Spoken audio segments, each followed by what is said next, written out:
Les personnes âgées. Aujourd'hui, une personne sur 5 a plus de 65 ans. En 2040, ce sera une personne sur 4. Et en 2060, une personne sur 3 aura plus de 65 ans. Je suis certaine qu'en vous parlant de personnes âgées, vous pensez à une maladie de la mémoire très connue, la maladie d'Alzheimer, la démence. Actuellement, la prévalence de la démence, c'est-à-dire le nombre de cas, est de 47 millions dans le monde. Et dans les 15 prochaines années, cette prévalence devrait doubler. Aujourd'hui, les professionnels de santé ne savent pas comment faire face. Donc, le maître mot, c'est la prévention. Qui dit prévention dit identification des facteurs de risque. Savez-vous quels sont les facteurs de risque aujourd'hui identifiés de démence? L'âge, le niveau d'études, les maladies cardiovasculaires et la génétique. Nous pouvons agir sur les maladies cardiovasculaires, mais pour les autres facteurs identifiés, il n'y a pas grand-chose que l'on puisse faire. L'idée, c'est donc d'en trouver d'autres. Justement, il y a une discipline scientifique qui étudie les phénomènes de santé dans les populations, ainsi que les facteurs de risque qui y sont associés.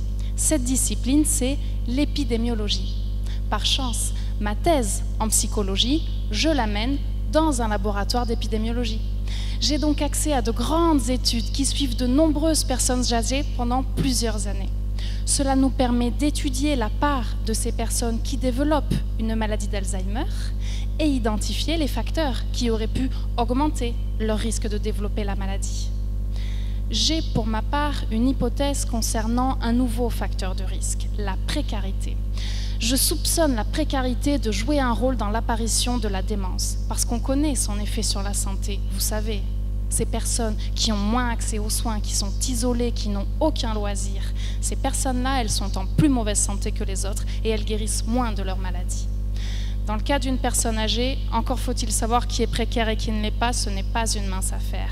Une personne qui n'a qu'une petite retraite ne sera pas forcément en situation de précarité si elle a un soutien social, un voisin qui va l'aider à faire des travaux chez elle, ou encore des amis qui l'emmènent au restaurant ou même en vacances. Ce qui caractérise une personne en situation de précarité, ce sont ses revenus. Oui, mais pas que. La précarité, c'est l'environnement de la personne, ses conditions de vie, le soutien qu'elle peut recevoir de son entourage. Ma thèse a pour objectif d'étudier l'impact de la précarité sur la santé des personnes âgées et notamment sur leur risque de développer une démence. Plus précisément, identifier les déterminants de la précarité sur lesquels nous pouvons agir, qui aggravent et accélèrent le vieillissement.